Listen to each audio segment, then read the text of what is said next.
Imagine waking up tomorrow in a world where every single person lacks empathy, guilt, or remorse. Sounds like a bad Netflix series, right? But hold on, because science has some genuinely wild insights about what would actually happen if all 8 billion humans suddenly became psychopaths. Spoiler alert, it wouldn't be chaotic, but it would definitely be weird, calculated, and oddly efficient in the most unsettling ways possible.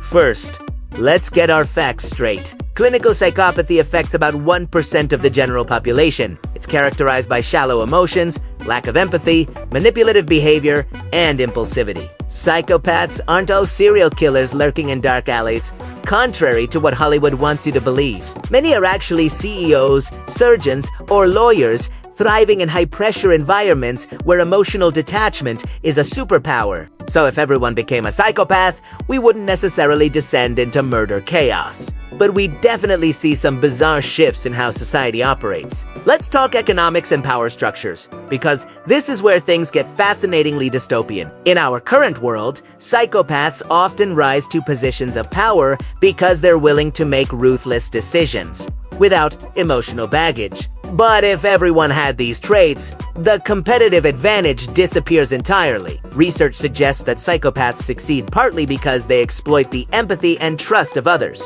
Remove that empathy from the equation, and suddenly nobody falls from manipulation anymore. You'd have a society of ultra-rational actors constantly trying to outsmart each other, which sounds exhausting and would probably lead to some sort of game theory nightmare where cooperation becomes nearly impossible.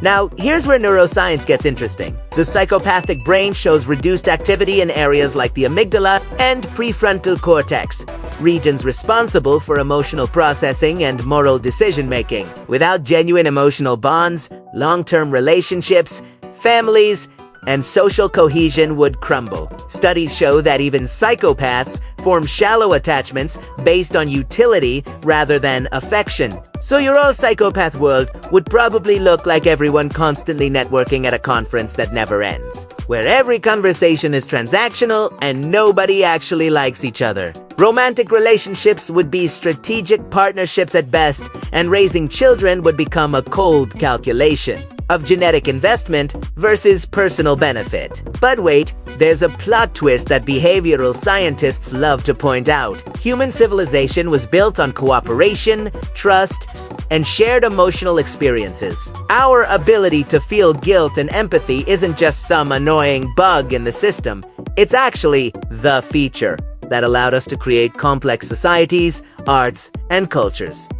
Without it, innovation might stagnate, because breakthroughs often come from passionate individuals who genuinely care about solving problems for others. You'd lose the volunteers, the activists, the teachers who stay late, and basically anyone who does something because it feels right rather than because it benefits them directly. Ironically, a world of psychopaths might be less productive and creative than you'd think. So what's the final verdict on Psychopath Planet? Science suggests it would be a cold, hyper-competitive society where trust is non-existent, relationships are purely transactional, and long-term cooperation breaks down. We might avoid some emotional drama, sure, but we'd also lose the very things that make us human, like genuine connection, altruism, and the ability to create meaning beyond self. The reality is that empathy isn't weakness, it's the glue holding civilization together. So next time someone tells you emotions are irrational, remind them that without those messy feelings,